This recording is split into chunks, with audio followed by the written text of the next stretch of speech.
He did not say it during an argument. He said it over wine, laughing with his pretentious friends. He called me nice, easy to live with, but way too ordinary for a guy like me. What he did not know was that exact week, my boring company was closing a $34 million deal.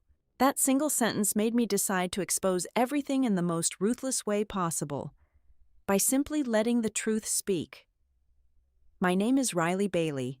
I am 38 years old, and for the past several years, I have lived in Richmond, Virginia, with my husband, Gavin Hollowell. If you had asked me just a few hours ago to describe our life together, I would have told you we were partners. I would have said we were building a modern, equal life, each supporting the other's aspirations. I would have been entirely, catastrophically wrong.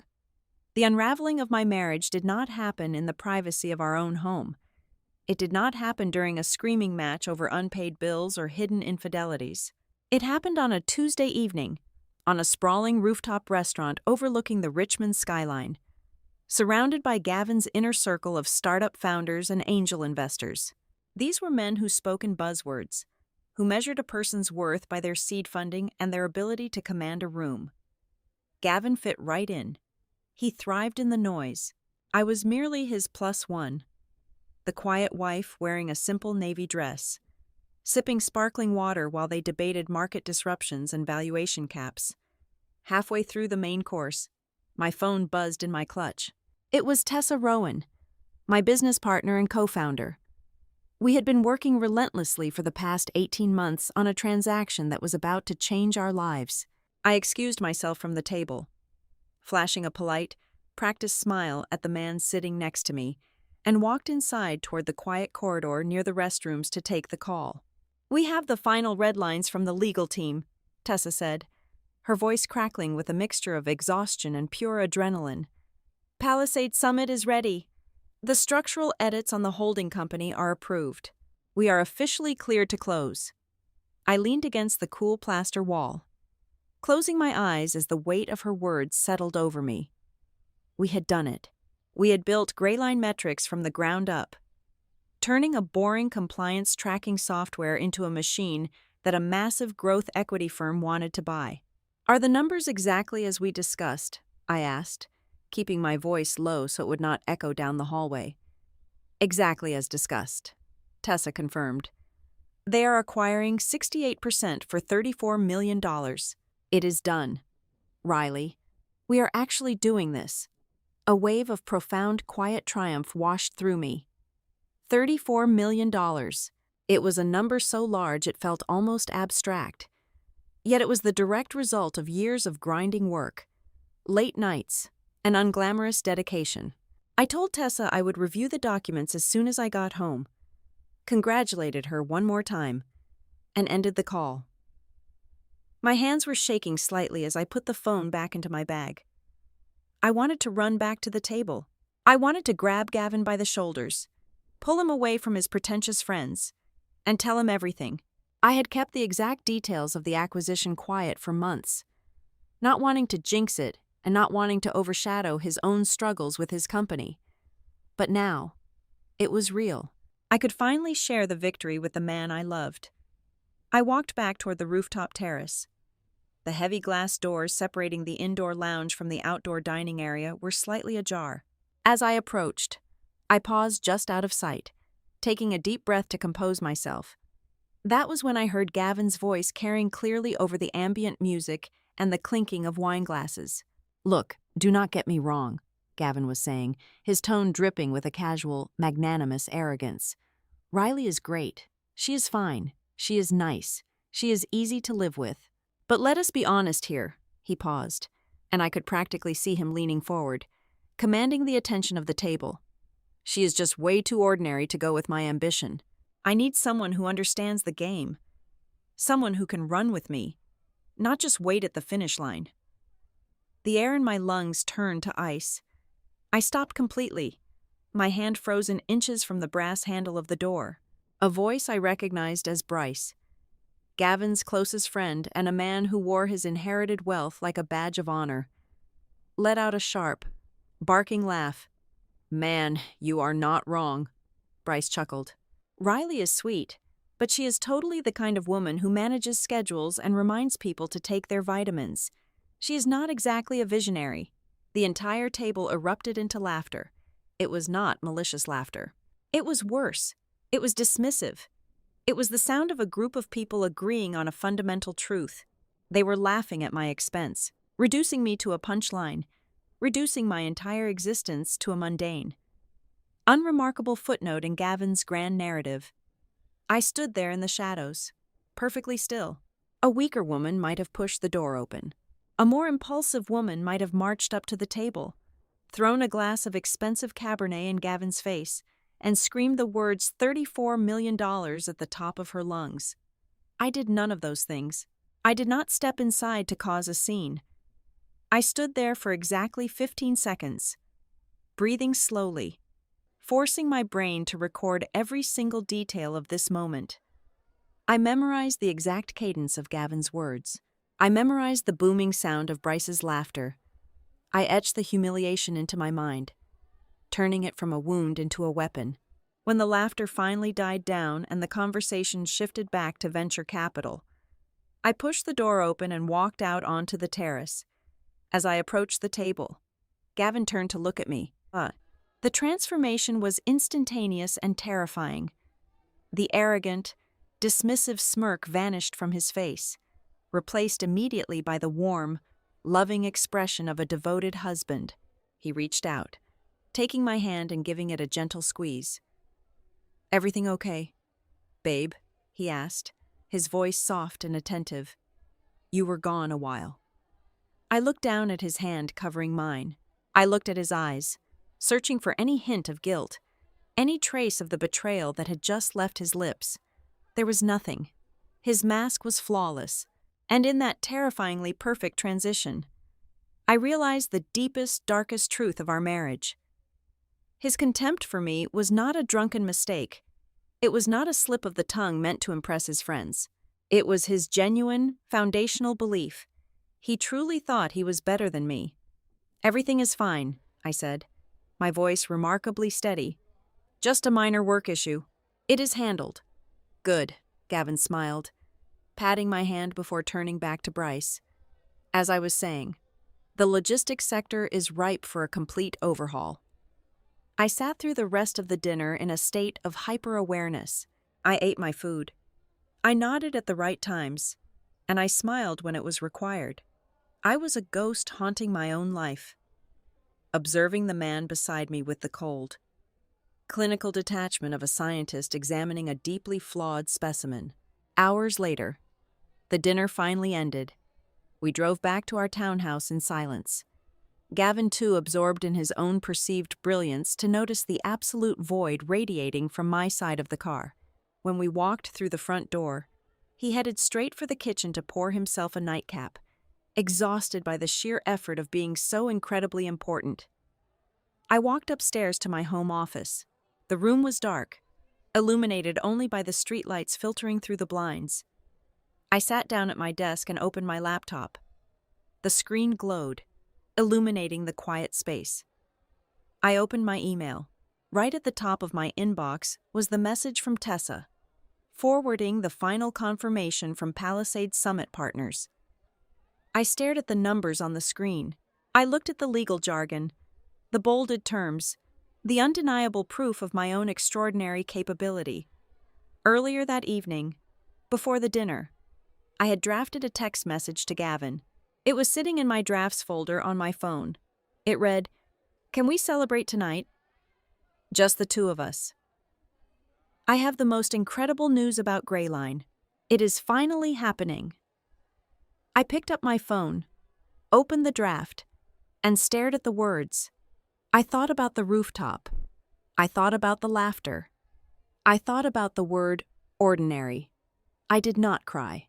My eyes were entirely dry, my vision sharper than it had been in years. I did not throw my phone across the room or tear down the framed photos on the wall. The time for raw, messy emotions had passed the second I heard him speak my name with such casual disdain. Slowly, deliberately, I pressed the delete key. I erased the message letter by letter, watching the words disappear until the screen was completely blank. I closed my laptop and sat back in my chair, staring into the dark room. The first twist of the knife had been his. The rest would be mine. I chose absolute, suffocating silence. The man who had just publicly humiliated me. The man who believed I was nothing more than a glorified assistant to his own life, did not deserve to know what was coming. He did not deserve to touch the triumph I had built with my own 2 hands. A cold, settling calm washed over me, solidifying in my chest like concrete. Perhaps for the first time in many years, I would stop explaining my value to a man who never truly wanted to see it. He wanted me to be small. He wanted me to be ordinary. I was going to let him believe it, right up until the exact moment the truth destroyed him. I grew up in the flat, pragmatic stretches of Missouri, a place where people valued a sturdy roof over a flashy facade. My upbringing was not glamorous. There were no trust funds waiting for me, no summer homes on a lake, no networking dinners at country clubs to pad my resume. My father was an insurance adjuster. My mother managed a regional supply chain for a grocery conglomerate. And from them, I inherited a mind that naturally organized the world into systems. I was never the loudest girl in the classroom, but I was always the one who noticed when the math did not add up. I liked finding the hidden flaws in a structure, the tiny, unglamorous cracks that, if left alone, could bring the whole thing crashing down. I preferred building things that lasted to making noise that faded quickly into the wind. That fundamental difference in how we viewed the world should have been a blaring warning siren the day Gavin and I met. It was late autumn, during a massive commercial redevelopment conference in St. Louis.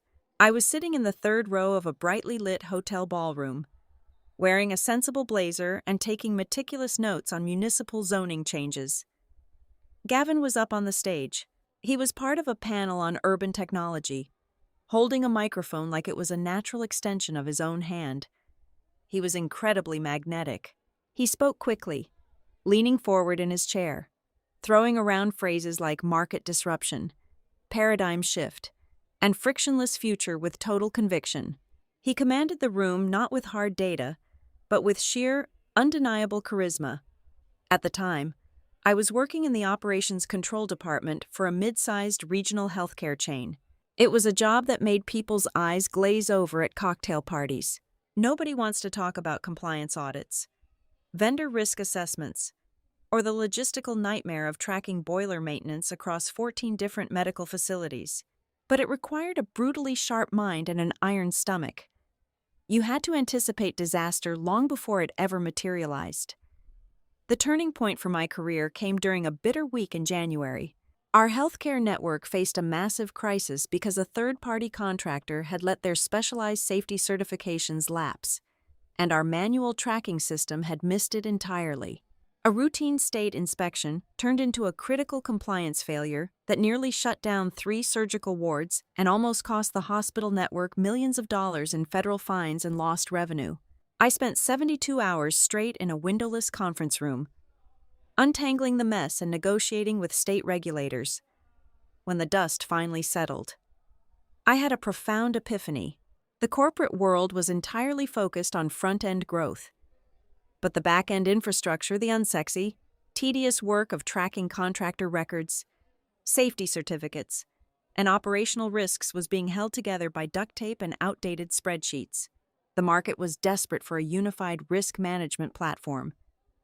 Even if no one wanted to admit it on a flashy stage, I called my former colleague, Tessa Rowan. We met at a terrible all-night diner, drank lukewarm coffee, and sketched out a business plan on a napkin. 2 months later, we both quit our stable, salaried jobs. We founded Greyline Metrics. Our mission was zero glamour and maximum necessity. We were going to track the boring, vital data that kept hospitals, universities, and commercial hubs legally compliant and operational. While Tessa and I were hunched over laptops in my living room, cold calling facilities managers and writing database code until 3 in the morning, Gavin was building his own startup, Ember Lane. Ember Lane was an urban logistics application designed to optimize last-mile delivery for boutique retailers. It was the exact opposite of Gray Line Metrics. It was flashy. It was incredibly easy to pitch to venture capitalists because it sounded exactly like the future they wanted to buy into. Gavin spent his days in sleek co-working spaces, taking expensive lunches with angel investors, and practicing his pitch deck for tech incubators. He was selling a grand vision, while I was selling a functional seatbelt. Looking back, I can see exactly why this stark opposition drew us together so fiercely in the beginning.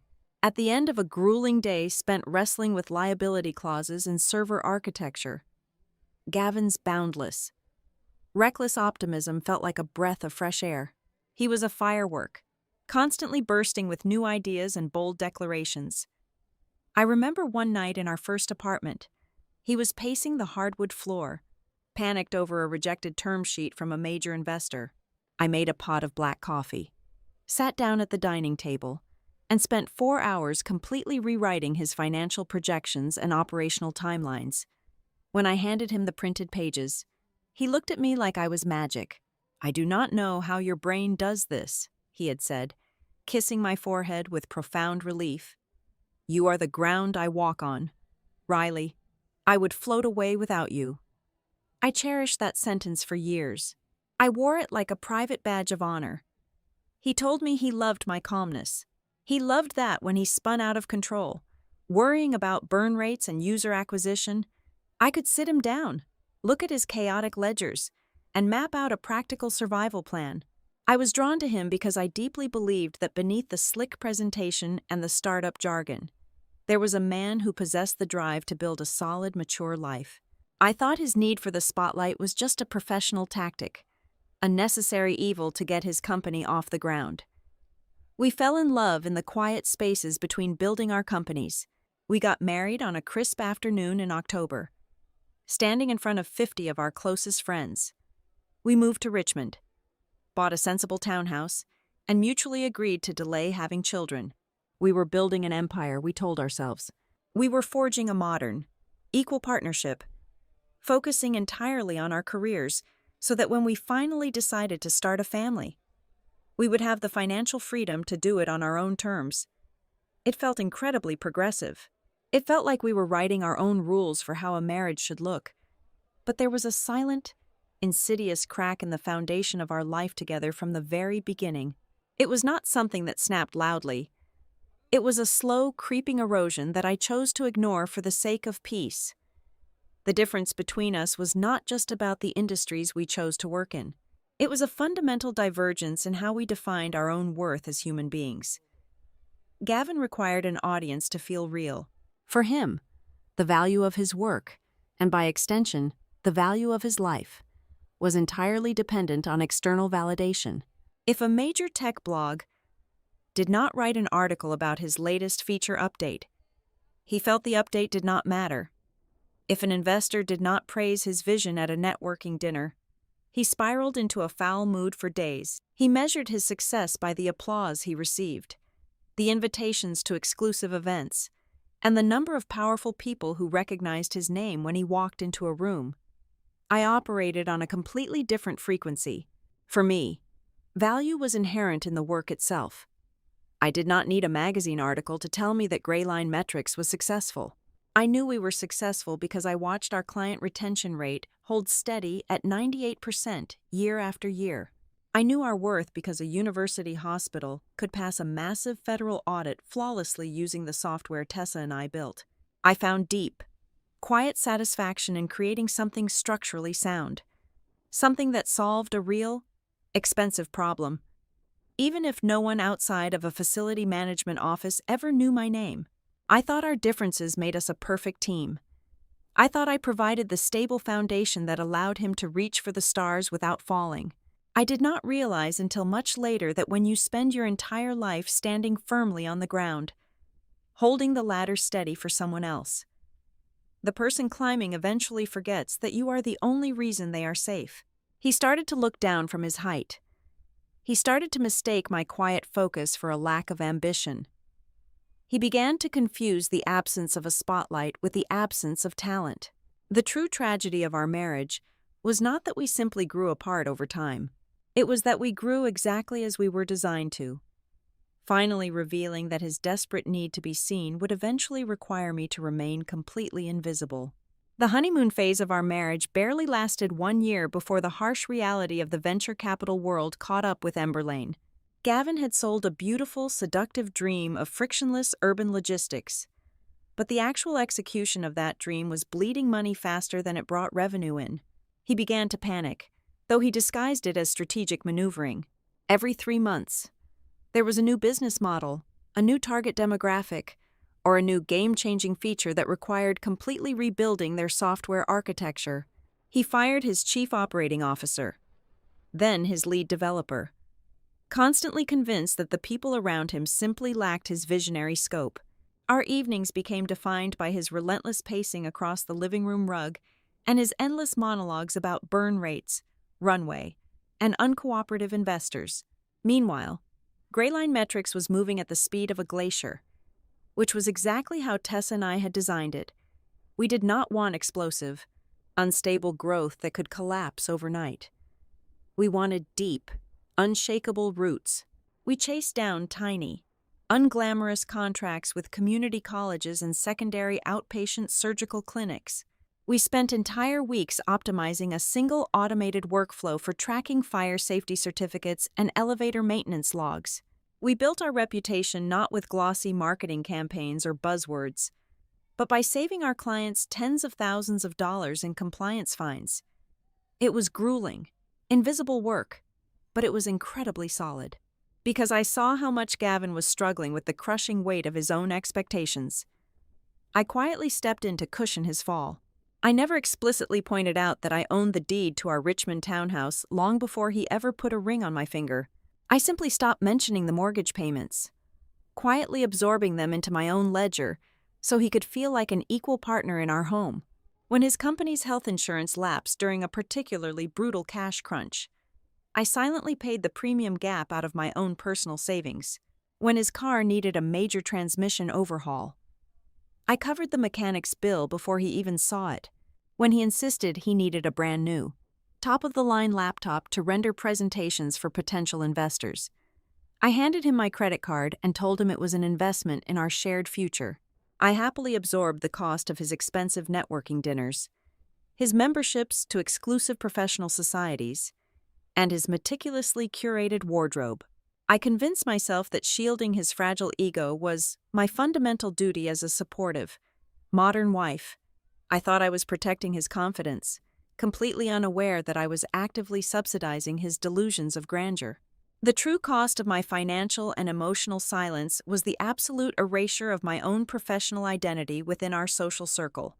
Whenever we attended gatherings, dinners, or holiday parties, the conversation inevitably circled back to the startup ecosystem. Gavin would hold court, discussing valuations, seed rounds, and the highly competitive landscape. If a friend or an acquaintance politely turned to me and asked how my business was doing, Gavin would invariably answer for me before I could even draw a breath. "She is doing great," he would say, waving his hand dismissively while taking a sip of his drink. "She is in compliance tech. You know, mostly back-end stuff. Just keeping the spreadsheets organized." He always delivered the line with a fond, patronizing smile, as if my life's work was an adorable little hobby that kept me safely busy while he conquered the world. His friends took their cues directly from him. To them, I was not a founder or an executive dealing with high-stakes corporate liability. I was the reliable, domestic anchor. I was the woman who managed the household calendar, reminded everyone to drink their water, and had a particular knack for administrative paperwork. They spoke a language of disruption and market caps. They assumed I only understood the language of grocery lists and filing cabinets. I never corrected him.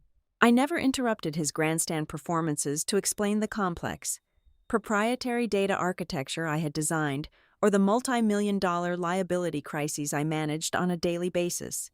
I bit my tongue, smiled politely, and watched him puff up his chest, thinking I was generously giving him the space he desperately needed to feel like the man of the house. But the deepest wound was not how he portrayed me to his friends or the public.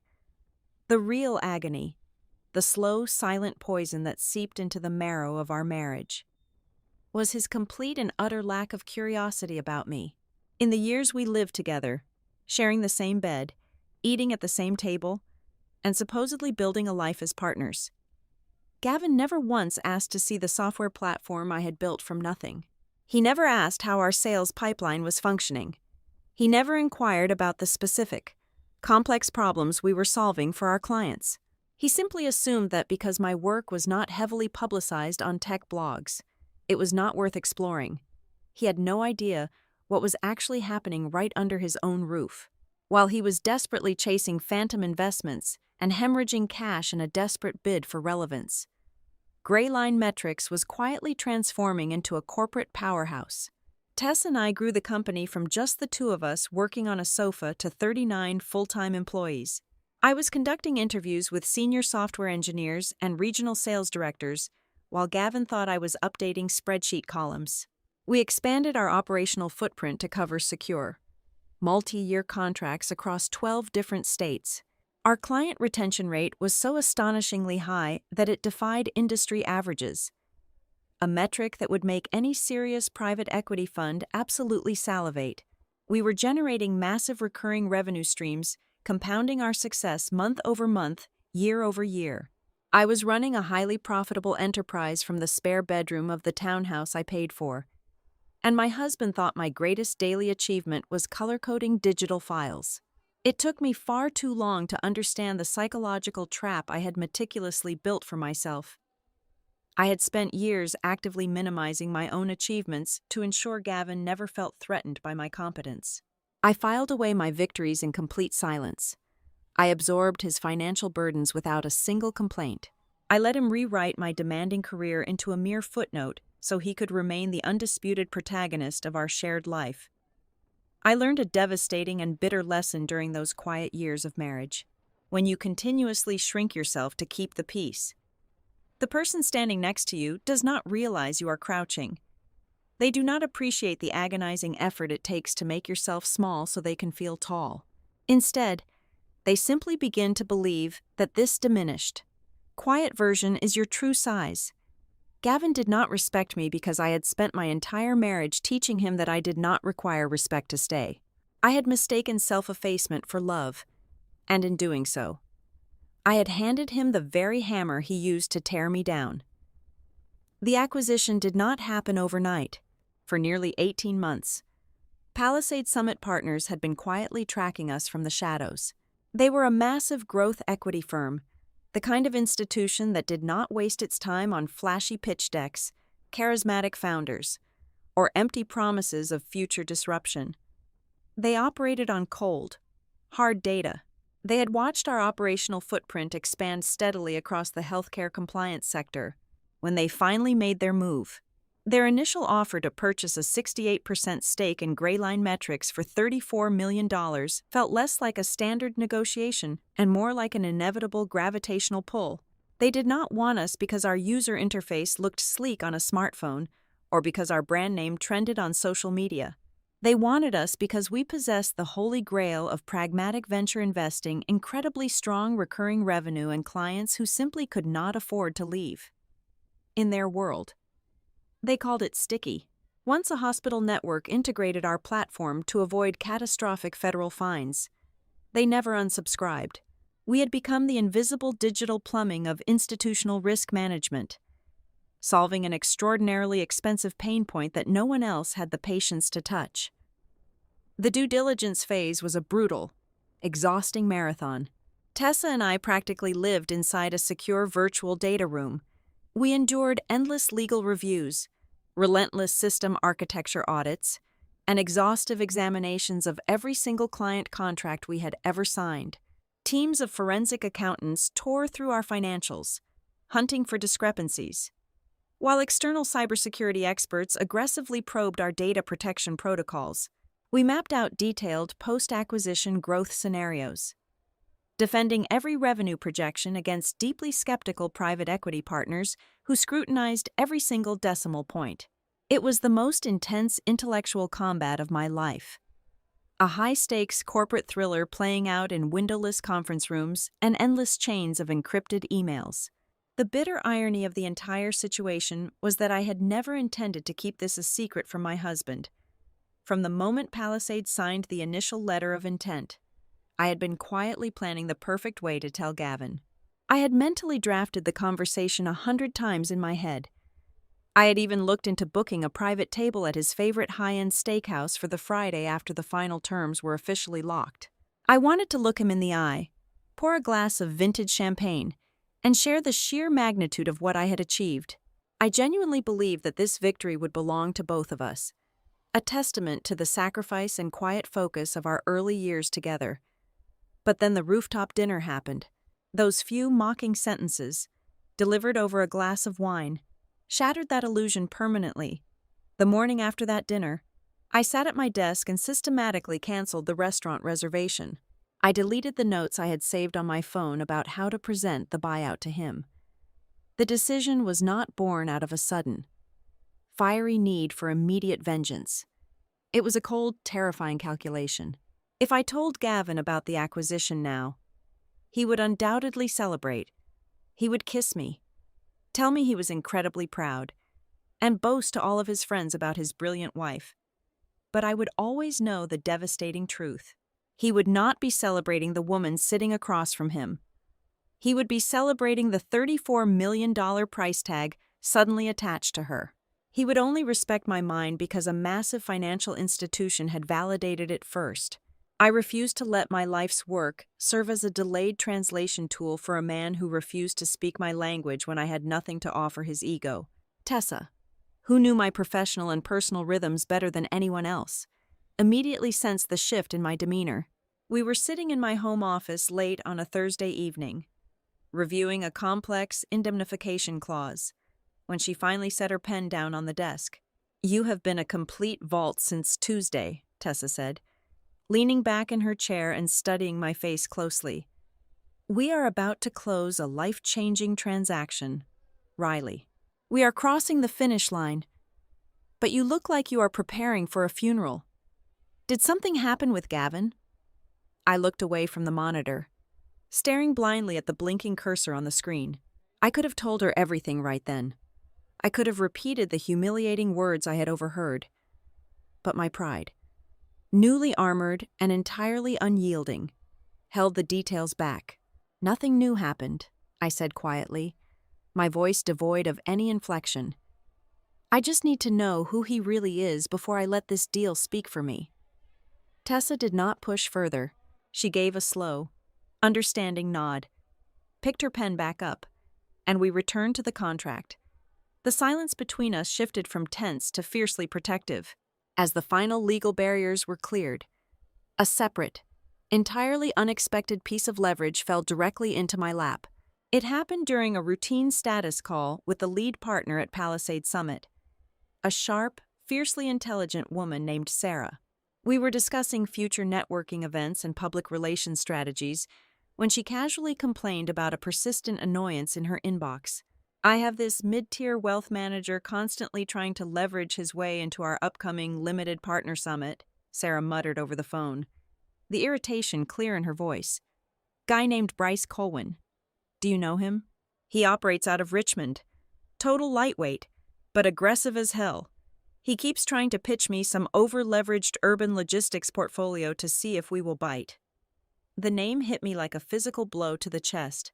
Bryce Colwyn, the man who had laughed the loudest on the rooftop, the man who had mocked my administrative skills and agreed that I was far too ordinary for a visionary like my husband. I kept my breathing perfectly even, ensuring my voice betrayed absolutely nothing. "The name sounds vaguely familiar," I lied smoothly. "Is he a problem for the summit?" "Just a nuisance," Sarah replied dismissively. "He is desperate to get a seat at the table, trying to bypass our gatekeepers. He thinks if he can just get into the room with our capital allocators, he can play the real game. We are going to block his firm's credentials tomorrow morning. We do not have time for tourists." After the call ended, I sat in the utter silence of my office, a profound, chilling clarity washing over me. Bryce was spending his evenings laughing at my supposed lack of vision, while spending his days sending desperate, groveling emails to the very people who were currently analyzing my vision and deeming it flawless. He was desperately clawing at the gates of a financial kingdom where I was about to be crowned a major stakeholder. The layers of the impending collision began to align with terrifying, mathematical precision. Gavin and Bryce built their entire identities around their perceived proximity to power, capital, and influence. They judged the world, and they judged me, by a ruthless, superficial metric of corporate dominance. I finally understood that I did not need to scream, fight, or demand an apology to balance the scales. Very soon, the exact world they used to measure human worth would become the precise arena where they would be publicly, completely unmasked. I did not have to orchestrate their downfall. Their own blind arrogance was already doing the heavy lifting. I just had to hold my breath, sign the final papers, and wait for the ink to dry. I did not wake up the next morning and throw plates against the kitchen wall. I did not scream. I did not cry. And I certainly did not demand a messy, tear-filled confrontation with the man sleeping soundly on the other side of the bed. Anger is a chaotic, unpredictable emotion that often leaves the person feeling it with nothing but collateral damage and exhaustion. I no longer had the luxury of being messy. Instead, I operated with a terrifying, absolute discipline. At 9 o'clock on a Monday morning, I sat in the pristine, glass-walled conference room of Laurel Pike. Laurel was the razor-sharp corporate attorney who had navigated gray-line metrics through every regulatory hurdle and contract negotiation since our founding. She knew my business inside and out. But today, we were not discussing software compliance or client retention. We were dissecting the legal architecture of my life. I need a complete, airtight review of my personal assets, the ownership structure of the townhouse, and the exact boundaries of my equity in Grayline, I told her, my voice perfectly level, devoid of any tremble. I need to know exactly how thick the firewall is between my company and my husband. Laurel did not ask probing, emotional questions. She did not offer sympathetic platitudes. She simply opened a fresh legal pad, picked up her pen, and began her work. For the next 2 hours, we pulled apart the financial foundation of my marriage. I explained the quiet subsidies I'd been providing for 5 years. I detailed the mortgage payments, the auto repairs, the tech hardware, and the health insurance premiums I had silently absorbed to keep Gavin afloat while he played the role of the visionary founder. We need to quantify the invisible, Laurel stated simply. She immediately brought in a specialized forensic accountant, a professional whose sole mandate was to trace the hidden veins of domestic finance. His task was exhaustive: gather every single receipt, every bank statement, and every credit card ledger from the past 5 years to establish a clear, undeniable pattern of my solitary financial heavy lifting. It was during this meticulous excavation of our shared life that we found the landmine. The forensic accountant flagged a series of short-term bridge loan applications and seed-stage fundraising documents that Gavin had filed for Emberlane over the past 18 months. As I sat in Laurel's office, reading through the crisp copies of my husband's financial disclosures, a cold heaviness settled in my chest. Gavin had not explicitly forged my signature. He was far too careful for outright, undeniable fraud. But his presentation to lenders and angel investors was a masterclass in deliberate, deceptive ambiguity. To secure capital for his rapidly sinking logistics startup, he had heavily leaned on terms like household assets, family liquidity, and joint real estate equity. He had painted a picture of a founder backed by a fortress of financial stability. Using the townhouse I owned and the pristine credit score I maintained as his own personal safety net, he had packaged my quiet, unglamorous hard work and sold it to the world as his own foundation. This was the true, unforgivable stab in the back. The sheer, breathtaking hypocrisy of it made my pulse pound in my ears, yet I remained perfectly still in my chair. This was the same man who mocked my career to his friends just days ago. This was the man who dismissed my company as a glorified administrative task, who told a table full of venture capitalists that I was far too ordinary to understand his grand ambitions. Yet, when his back was against the wall and his own company was bleeding cash. He did not hesitate to quietly prop himself up using the exact same ordinary resources he openly despised. He had zero respect for my work, but he had infinite respect for the money my work generated. "He used me as a prop," I said quietly, staring at the high-gloss paper in my hands. "He used my stability to mask his failure.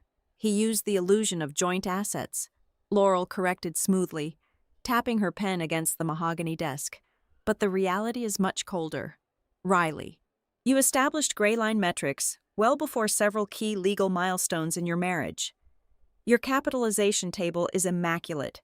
The initial seed money came entirely from your separate accounts, and the corporate structure was designed from day one to isolate liabilities. If we act early and we act precisely, it will be extraordinarily difficult for him to lay a single finger on the proceeds of the Palisade deal. But you have to lock the doors right now." I did exactly that. The transition was silent, swift, and absolute. I went back to the townhouse that afternoon and began severing the financial arteries of our marriage. I did not announce it. I did not leave a dramatic, angry note on the kitchen counter. I simply logged into my banking portals, opened my laptop, and went to work. I changed all of my account passwords, replacing them with randomly generated strings of complex characters. I instituted two-factor authentication on every personal and business email address I owned. I rerouted my primary direct deposits entirely into a newly established, individual account at a completely different bank that Gavin did not even know existed. I systematically dismantled the convenience I had provided for 5 years. The joint credit card that Gavin used for his expensive networking lunches and last-minute tech purchases suddenly had its credit limit drastically slashed.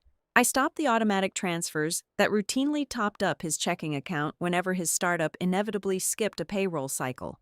The invisible safety net he had been comfortably resting on was quietly, ruthlessly pulled away.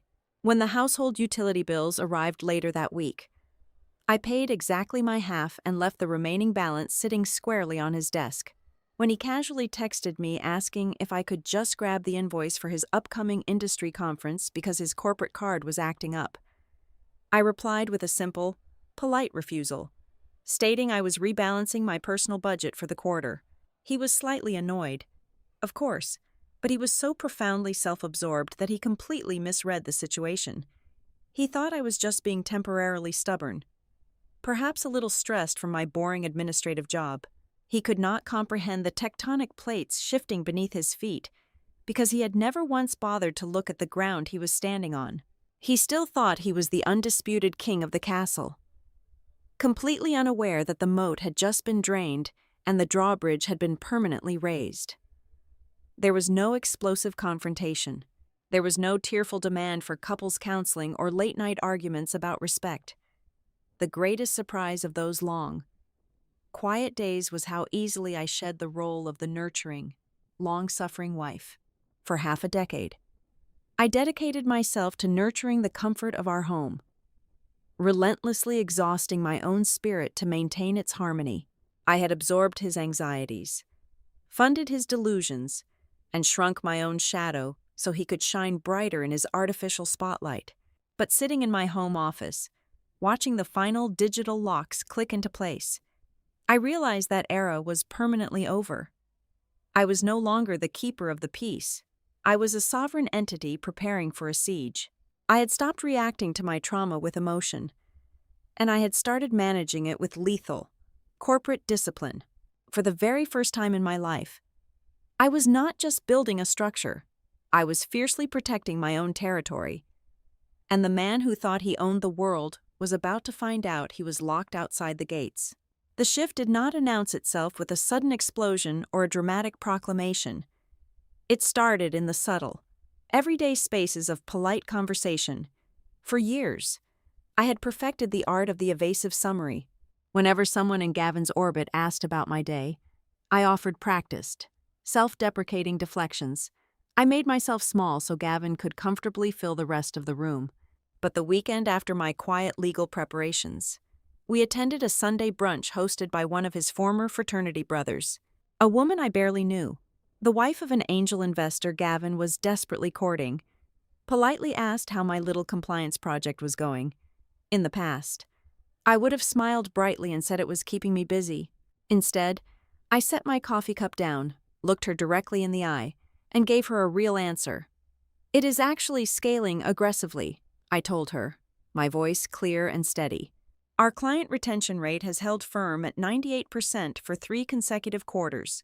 We are currently managing the compliance architecture for several regional hospital networks, ensuring their safety certificates and maintenance logs are perfectly synchronized. We effectively save our clients from multi-million-dollar federal liabilities by eliminating their operational downtime." The woman blinked, clearly taken aback by the sudden influx of serious corporate vocabulary from the woman she thought just organized files. Gavin, who had been hovering nearby, waiting for an opening to pivot the conversation back to his own logistics startup, let out a forced, slightly tight laugh. He draped a heavy arm around my waist, pulling me against his side in a gesture that felt more like a restraint than an embrace. "Well, someone is a bit intense lately," Gavin joked, aiming a conspiratorial smirk at the woman. "Let us not bore everyone to death with the back-end server logs.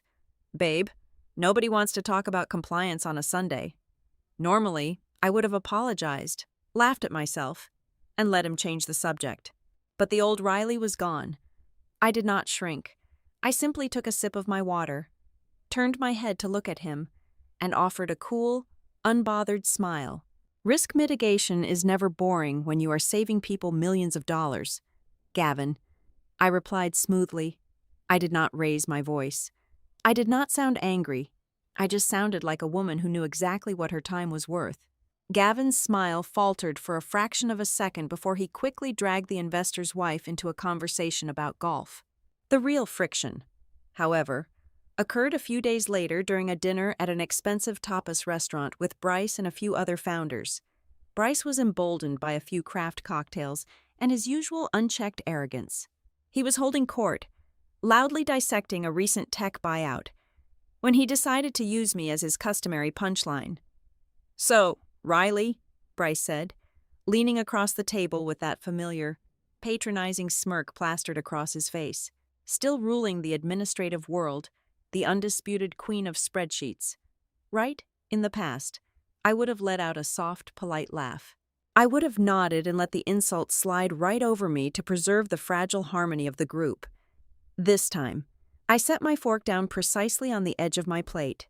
The restaurant was loud, filled with the clinking of glasses and overlapping conversations.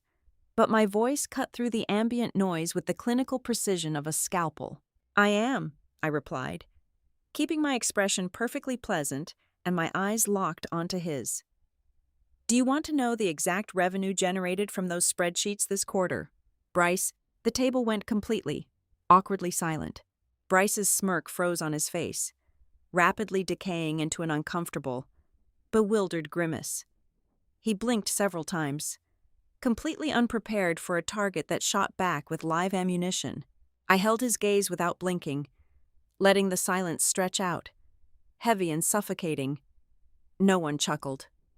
No one rushed to fill the void. The sheer confidence in my question left no room for mockery.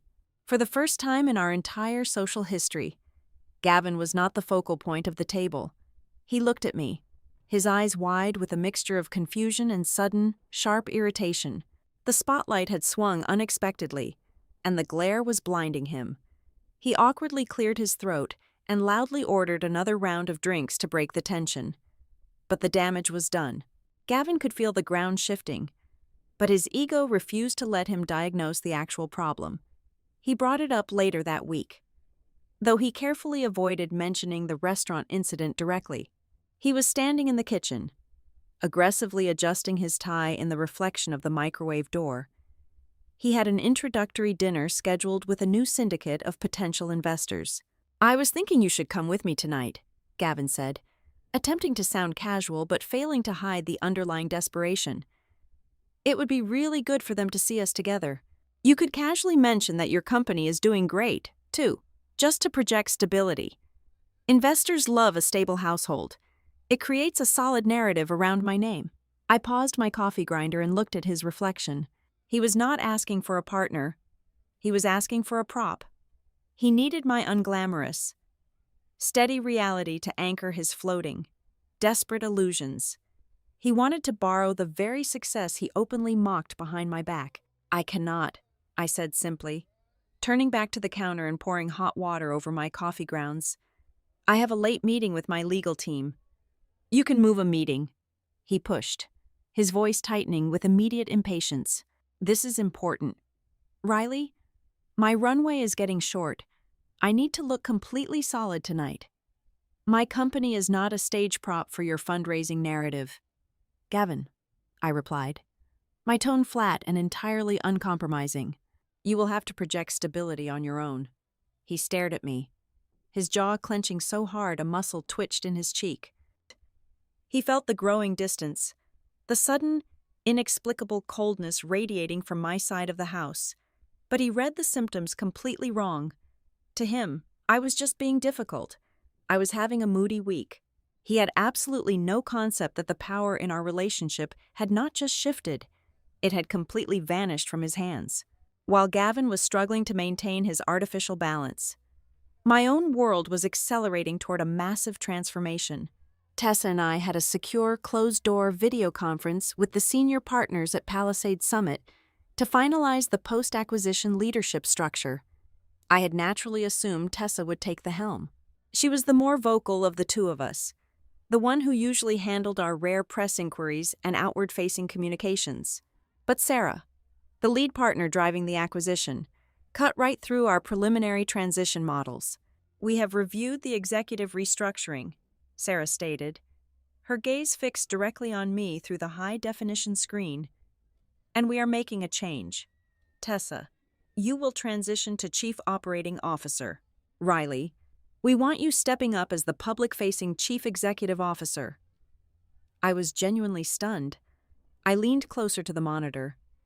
I am a back-end architect. Sarah, I build the systems. I manage the data flow. I do not usually stand on a stage. We do not need a cheerleader on a stage, Sarah countered bluntly, waving a hand dismissively. We need a commander. We have spent 18 months dissecting your company. You possess a rare, ruthless operational nerve. You know how to build deep, institutional trust with clients who hate taking risks. We are pumping millions of dollars into a national expansion, and we want the market to see the woman who actually built the engine, not just someone hired to talk about it.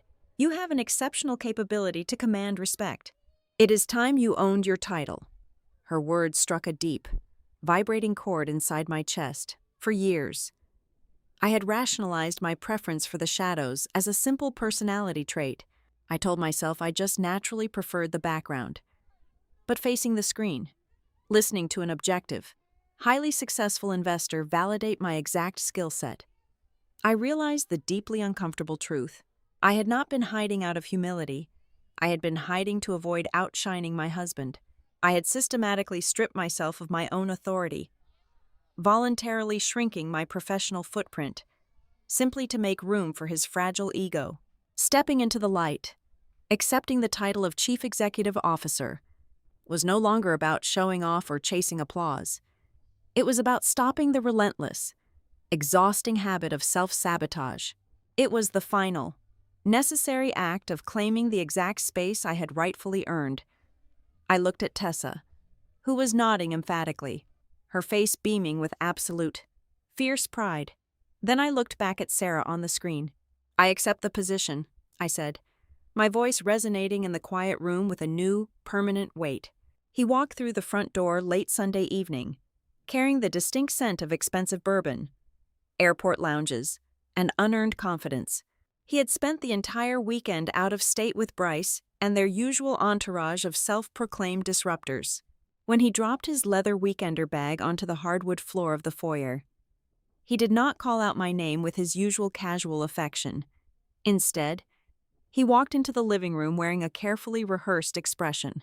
It was a mask of heavy, manufactured burden mixed with a creeping, undeniable arrogance. He poured himself a glass of sparkling water, leaned against the kitchen island, and looked at me with what he probably thought was a gaze of profound maturity. "We need to talk," he announced, his voice carrying the solemn cadence of a man preparing to deliver a difficult but necessary truth. I closed my laptop, folded my hands in my lap, and waited. "I have been doing a lot of thinking this weekend," Gavin began, pacing a few steps across the rug. "About us, about where my life is heading, and where this marriage is currently positioned. I feel like I'm being held back, Riley. I feel like I'm shrinking to fit into a life that is simply too small for what I need to accomplish." He paused, clearly waiting for me to interject with a panicked question, but I remained perfectly silent, my face a blank canvas.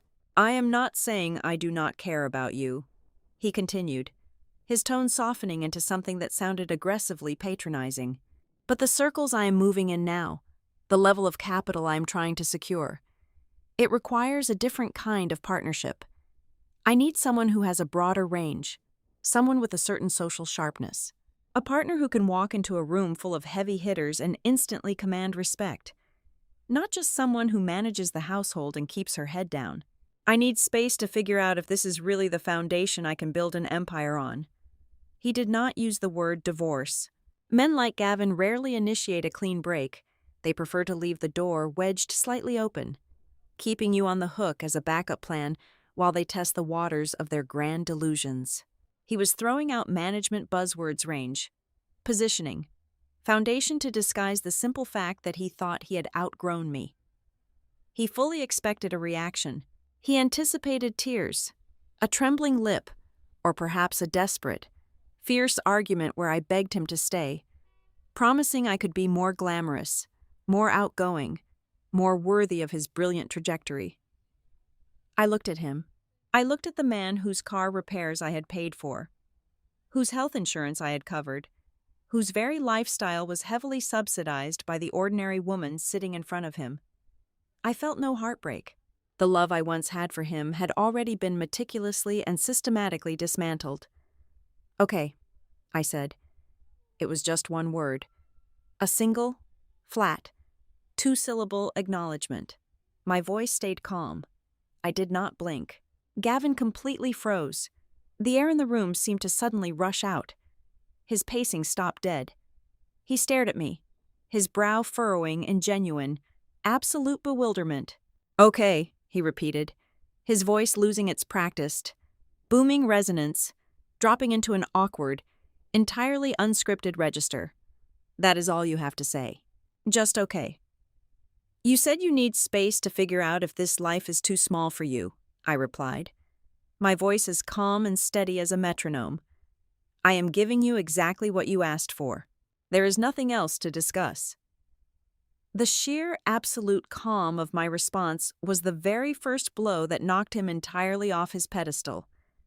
He had prepared for a storm, and instead, he had walked directly into a vacuum, deprived of the emotional chaos he needed to feel important. He suddenly looked very small and entirely lost in his own living room. Fumbling to regain his dominant posture, he cleared his throat loudly. "Right, well, Bryce has a furnished apartment downtown that he is not using this month. I am going to stay there for a few weeks, just to clear my head." He went upstairs and packed a single suitcase. He took a few custom-tailored suits, his expensive sneakers, and his grooming kit. He intentionally left behind his golf clubs, his winter coats, and his favorite books. It was a calculated move, a physical statement that he was not abandoning his territory, merely taking a brief sabbatical. He wanted to maintain the illusion that he could waltz back through the front door the moment he realized I was sufficiently miserable without him. When he finally walked out and the front door clicked shut behind him, the silence that settled over the townhouse was not lonely. It was magnificent. It was the sound of dead weight finally being cut loose. The timing of his dramatic exit was almost poetic.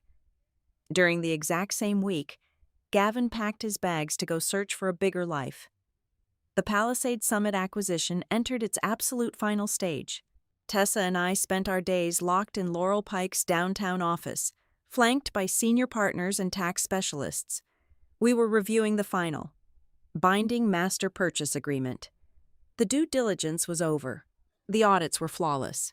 We were literally days away from applying our physical signatures to a document that would wire $34 million into our holding accounts and permanently alter the trajectory of our entire existence, while I was sitting at a massive mahogany table, legally securing my status as a multimillionaire chief executive officer. Gavin was sleeping on Bryce's guest mattress, convinced he had just taught me a valuable lesson about my own insignificance. But the universe, it seemed, was not quite finished delivering its masterclass in irony.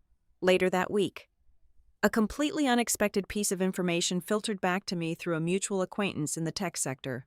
Bryce Colwyn, completely emboldened by his perceived status as a master networker, had been aggressively bragging at an exclusive founders mixer. He had been loudly telling anyone who would listen that his personal network was now deep enough to pull major institutional money into Richmond. Specifically, he was boasting that he had a direct line to Palisade Summit Partners and was currently maneuvering to get them to look at a distressed commercial real estate project he was trying to flip.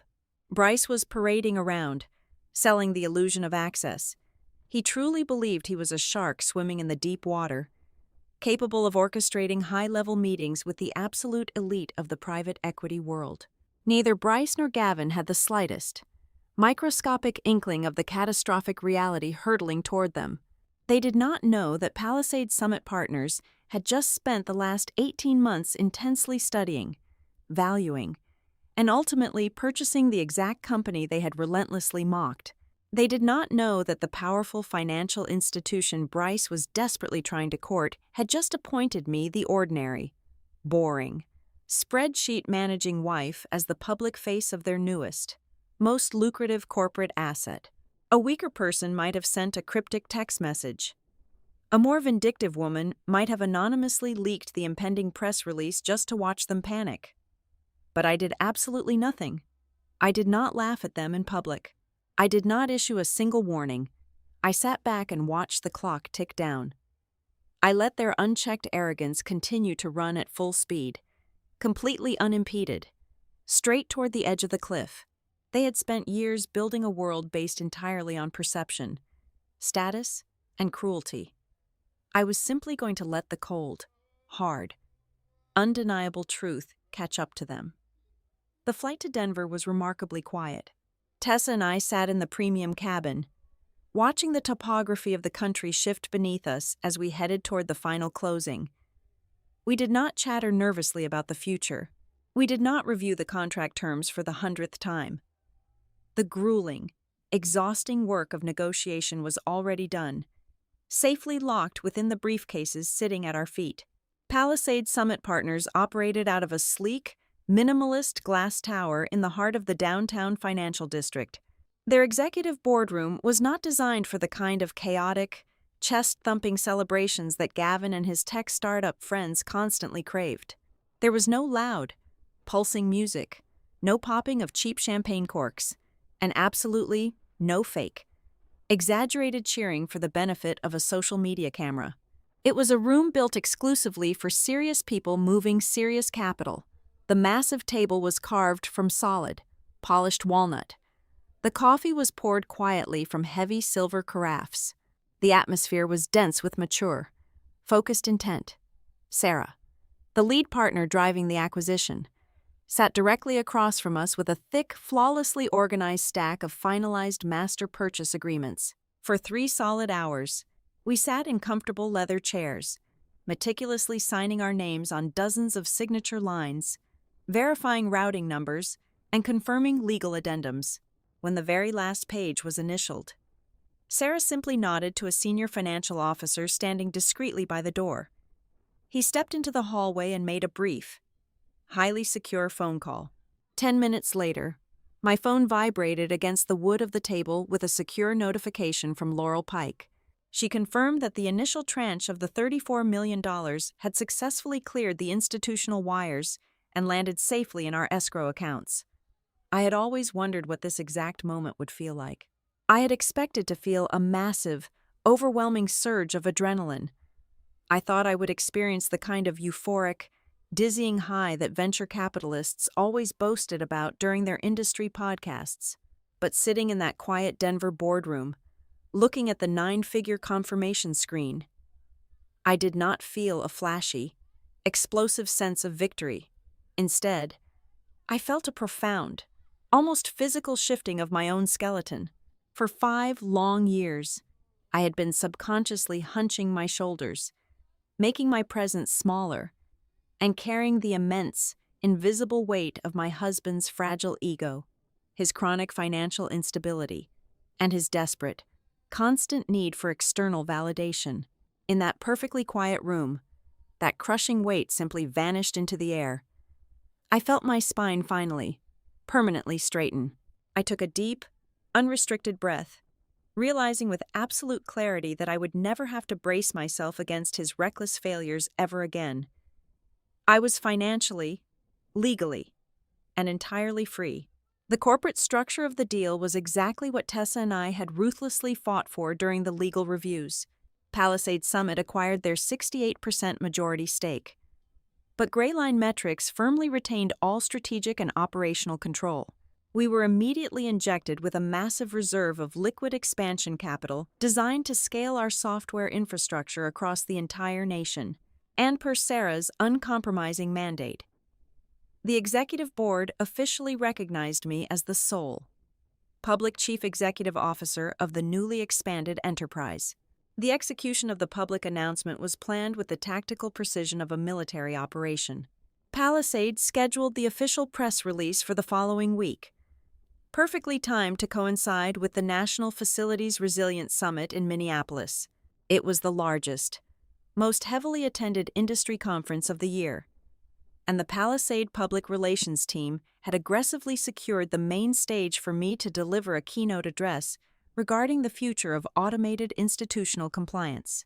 Before we flew back to Richmond, Tessa and I spent an entire afternoon locked in a studio with a high-end corporate public relations firm. We sat for professional executive portrait sessions, a sharp, defining contrast to the candid, blurry photos Gavin used to post of me standing in the background of his networking events. The public relations team drafted short, punchy interview quotes and finalized a comprehensive, multi-platform media strategy. Everything was placed under a strict, absolute embargo. Not a single word, image, or financial figure could be leaked to the press or the public until the exact moment I stepped onto that stage in Minneapolis. We were carrying a loaded weapon, and the safety was locked tight. While I was out of state stepping into my new reality, Gavin was desperately trying to maintain the illusion of his old one. Throughout the week, my phone would occasionally buzz with his erratic, breadcrumb text messages. He did not ask how I was doing. He did not ask for a real conversation about our marriage or his sudden departure. Instead, he sent bizarre, mundane inquiries designed solely to remind me that he still existed and that he firmly believed he still held the reins of our dynamic. "Did my new running shoes arrive in the mail yet?" he texted on a Tuesday morning. "I might swing by the house on Thursday to grab my gray cashmere sweater. Leave it on the stairs so I do not have to search for it," he commanded on Wednesday afternoon. He was cautiously testing the perimeter of my emotional state. He wanted to see if I would eagerly reply, if I would jump at the chance to interact with him, or if I would desperately ask him when he was coming home for good. He was trying to dictate the rhythm of our separation, fully convinced that I was sitting alone in the townhouse, staring blankly at the walls, completely paralyzed by his absence. I replied to his logistical demands with single, factual sentences. "Shoes are on the porch. Sweater is in a bag by the door." I offered him absolutely zero emotion for his ego to feed on. On Friday evening, I was sitting at my kitchen island, finalizing the draft of my upcoming keynote speech. The house was blissfully silent, the only sound coming from the scratch of my red pen against the printed paper. I took a short break to refill my water glass and mindlessly opened a social media app on my phone. Right at the top of my feed was a newly uploaded post from Gavin. It was a highly curated, professionally lit photograph taken inside the exclusive VIP lounge of a downtown club. Gavin was sitting on a velvet sofa, holding a heavy glass of amber liquor, looking thoughtfully off into the distance like a tortured genius. Bryce was sitting next to him, laughing loudly at something completely out of frame. The caption beneath the photo was a masterpiece of arrogant, passive-aggressive posturing. It read, "Growth requires subtraction." Sometimes you have to cut out the ordinary, comfortable things that narrow your vision so you can finally see the empire you are meant to build. Moving forward. Upward trajectory only. I stared at the glowing screen of my phone. A month ago. Those exact words would have devastated me. They would have sent me spiraling into a deep well of self-doubt, wondering if I truly was too boring, too ordinary, too restrictive for a man of his supposed caliber. I would have spent the entire night crying in the dark, trying to figure out how to completely reinvent my personality to make myself more exciting for him. But sitting there, with the fully executed Palisade contracts secured in my leather briefcase and a $34 million valuation permanently attached to my name, the words did not even leave a microscopic scratch. The emotional twist of the evening was my own absolute apathy. I did not feel angry. I did not feel betrayed or heartbroken. I felt a cold, sharp sense of clinical amusement. I calmly pressed the buttons on my phone and took a high-resolution screenshot of the post. I saved it into a private, encrypted folder, not as fuel for some dramatic, screaming confrontation later, but simply as a historical artifact of his profound, staggering ignorance. I closed the app, put my phone face down on the cold marble counter, and pulled my speech back toward me. I picked up my red pen and continued editing my talking points regarding institutional risk management and corporate liability. The truth was almost cruel in its utter simplicity. Gavin was eagerly, enthusiastically building a massive, brightly lit stage for his own spectacular downfall. He was actively gathering his friends, his investors, and his entire social network to watch him perform his arrogance. I did not need to push him off a ledge. I did not need to scream or expose him prematurely to prove my worth. All I had to do was stand quietly in the shadows, just a little bit longer, and let him finish constructing the very trap that would destroy his entire fabricated world. The air inside the Minneapolis Convention Center was aggressively cold, carrying the sharp, electric current of anticipation. I stood in the wings of the main stage, listening to the dull roar of hundreds of industry executives finding their seats in the cavernous auditorium. I smoothed the lapel of my tailored charcoal blazer, took one final, deep breath, and walked out into the blinding wash of the theatrical spotlights. As I reached the center of the stage, the massive digital screen behind me illuminated the room with a brilliantly clear, inescapable headline: Palisade Summit Partners acquires majority stake in Grayline Metrics in a $34 million growth deal. A collective, audible murmur rippled through the massive crowd. I stepped up to the acrylic podium, looked out at the sea of faces, and adjusted the microphone. I did not deliver a speech laced with vindictive undertones. I did not use my platform to settle personal scores. Instead, I spoke with absolute, unwavering authority about the exact work I had spent years perfecting in the shadows. The corporate world is endlessly fascinated with disruption, I told the silent auditorium, my voice echoing evenly across the room. We love the visionary founders who promise to break the mold, but what we consistently fail to value are the systems that keep the mold from shattering entirely. The infrastructure of compliance, the tracking of operational risk, the tedious, unglamorous data that holds the foundation together. These systems are often dismissed as boring. They are pushed to the background. But when a crisis hits, when a federal audit threatens to shut down a hospital, you do not look to the visionary for salvation. You look to the foundation. You survive because of the boring, meticulous work that someone else stayed up all night to build. At the exact moment I delivered those words, the embargo officially lifted. Across the country, perfectly coordinated press releases and highly detailed trade articles went live simultaneously on every major financial and technology news platform. They prominently featured my executive portrait. I was not smiling the soft, accommodating smile of a supportive wife. I was looking directly into the camera lens with the sharp, ruthless gaze of a chief executive officer. The articles detailed the staggering transaction value, firmly established my absolute operational control, and outlined the aggressive national expansion strategy backed by Palisade's massive capital injection. 1,000 miles away, in a luxury high-rise apartment in Richmond, Bryce Colwyn was the very first person to stumble into the blast radius. It was shortly after 9 o'clock in the morning. Bryce was sitting at his glass dining table, sipping an espresso and reviewing his email inbox. He was desperately waiting for a response from a senior partner at a boutique venture fund he had been harassing for weeks. An email finally appeared from that exact partner, but it was not an invitation to pitch. It was a forwarded link to a leading financial news site, accompanied by a single, casually devastating sentence. "Assuming you are already heavily networked with this massive play right in your own backyard," the partner wrote. Bryce clicked the link. The page loaded instantly. He saw the headline. He saw the number 34 million. And then, he saw my face.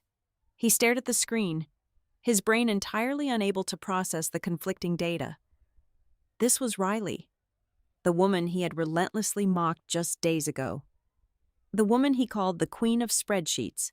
The woman he and Gavin had decided was far too small, far too ordinary, to exist in their elevated atmosphere.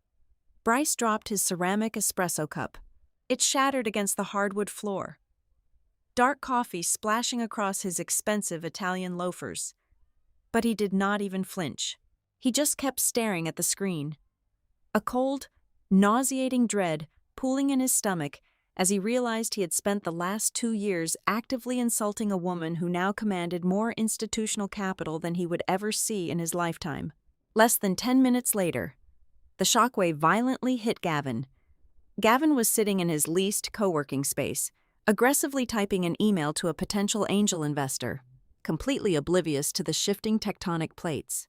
His phone, resting on the desk beside his keyboard, suddenly vibrated. Then it vibrated again and again. Within 60 seconds, the device was practically convulsing across the wood surface, flooded with an avalanche of incoming text messages, direct messages, and missed call notifications. Annoyed by the interruption, he picked up the phone and opened his messages. The screen was a chaotic wall of disbelief and secondary humiliation from his own curated circle of friends and professional contacts. "Dude, is this your Riley?" one message read, containing a link to a Wall Street Journal tech brief. "Did you seriously just walk out on a multi-millionaire CEO?" another founder texted. "I thought you said she filed paperwork." "What the hell is this?" "Gavin, please tell me you did not actually leave your wife the same week she closed a $34 million private equity buyout." Gavin's heart hammered violently against his ribs. The color rapidly drained from his face as he clicked the first link. He read the headline. He saw the photograph. He saw my name listed as the chief executive officer. His vision actually blurred at the edges. The reality of the situation crashed down on him not like a gentle realization, but like a collapsing building. The woman he had patronized. The woman he had told to stay in her lane. The woman he had abandoned to find someone with a broader range was currently dominating the front page of the financial news cycle. The entire narrative he had so carefully constructed about his own superiority was publicly and permanently incinerated.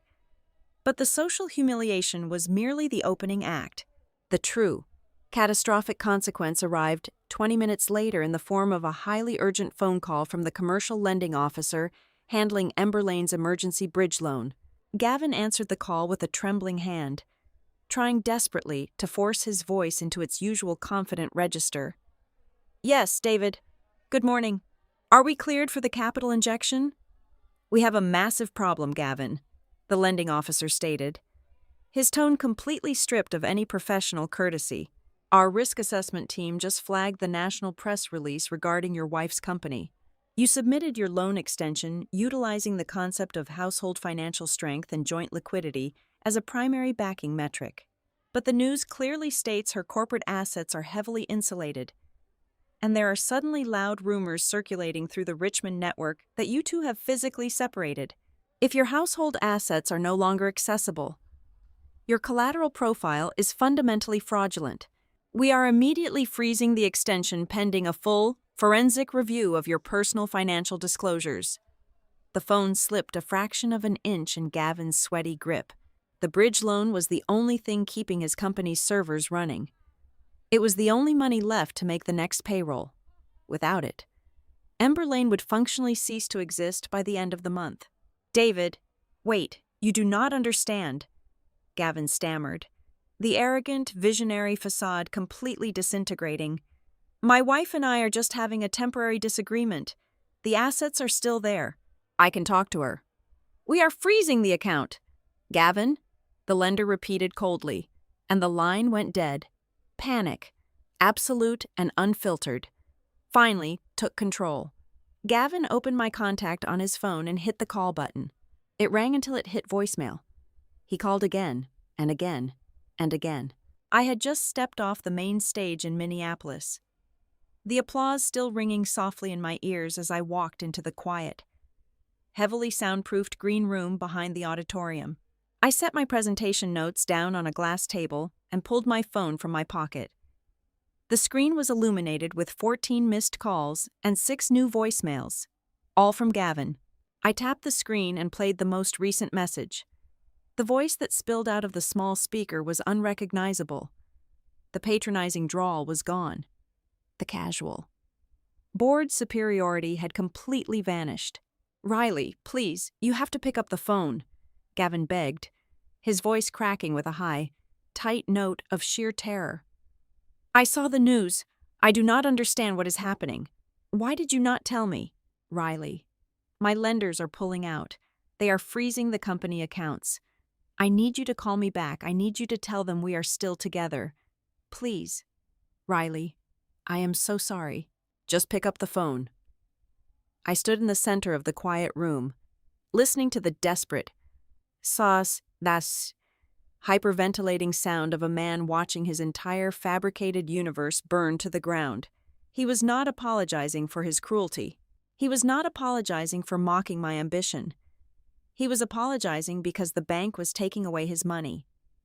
And he suddenly realized he had locked himself out of the vault. I did not feel a single ounce of pity. I tapped the screen and deleted the voicemail. I deleted the other 5 without even listening to them. Then, I opened my messages, selected the secure thread with Laurel Pike, and typed a single, decisive command. Activate the divorce filing. I locked my phone, dropped it back into my pocket, and walked out of the room to meet the press. Gavin flew back to Richmond on the very first flight out the following morning. The man who unlocked the front door of the townhouse did not look like the confident visionary who had strutted out just a week prior. He looked like a man who had been awake for 3 consecutive days. His eyes were heavily bloodshot. His expensive designer shirt was wrinkled, and the arrogant swagger he always wore like a shield was completely gone. He found me standing in the kitchen, casually pouring a cup of black coffee. I did not flinch when he entered. I did not cross my arms defensively. I simply leaned against the cold marble counter, took a slow sip from my mug, and watched him attempt to construct his final performance. He launched into a heavily rehearsed apology, his hands gesturing wildly as he paced the hardwood floor. Riley, I was so incredibly wrong, he pleaded, his voice thick with a manufactured, desperate emotion. I simply did not understand the whole picture. I was under so much intense pressure trying to keep Ember Lane afloat, and the stress completely blinded me. I took my frustrations out on you. I acted terribly, and I deeply regret it. But we can fix this. I know we can. I just want to fix everything before it is too late for us. I let him speak. I allowed his desperate words to fill the quiet space of the kitchen until he finally ran out of breath. When the silence stretched between us, heavy and absolute, I replied with a calm that was far more lethal than any screaming match could ever be. The full picture was always right in front of you, Gavin. It was standing in this exact house for 5 long years. You just never wanted to look at it until a massive private equity firm attached a $34 million price tag to the frame. He opened his mouth to protest, likely to offer another hollow, desperate excuse. But the smart screen mounted on the kitchen wall suddenly chimed loudly. It illuminated right on cue. Laurel Pike's face appeared on the high-definition monitor. She was sitting at her immaculate mahogany desk, peering through the camera lens with absolute, terrifying legal detachment. Gavin stared at the screen, utterly bewildered. He genuinely thought he had walked into a tearful, emotional reconciliation where he could easily manipulate his way back into my good graces. Instead, he had walked directly into a meticulously scheduled execution. "Good morning, Laurel," I said smoothly, never taking my eyes off Gavin. "He just arrived." "Perfect timing," Laurel replied, her voice crisp and deeply professional. I turned my full attention back to the man I used to call my husband. There is absolutely nothing left to fix. Gavin. I am establishing the new, permanent boundaries right now. The divorce paperwork was formally filed yesterday morning. My personal assets, including the deed to this townhouse and every single bank account I hold, have been legally secured and isolated. And most importantly, the entire corporate structure of Greyline Metrics is completely walled off from any vague, desperate claims you might try to invent in court. You have absolutely no legal or financial claim to my company, my success, or the acquisition capital. Gavin paled drastically, stumbling backward a half step as if he had been physically struck. "Riley, you cannot do this to me." "You are my wife. We are supposed to be a team. My lenders are panicking right now. You have to tell them we are fine." "We have never been a team," I corrected him effortlessly, my voice void of any sympathy. "Which brings me to the final piece of business today. I know exactly what you did behind my back. Gavin, I know you deliberately used the illusion of our household financial strength to secure your short-term funding rounds." His mouth opened, but no sound came out. The absolute, unfiltered terror in his eyes confirmed everything I already knew. "Laurel," I prompted quietly, "my office sent formal legal notices to all of your respective lending institutions late yesterday afternoon," Laurel stated, reading directly from a heavily redacted document on her desk.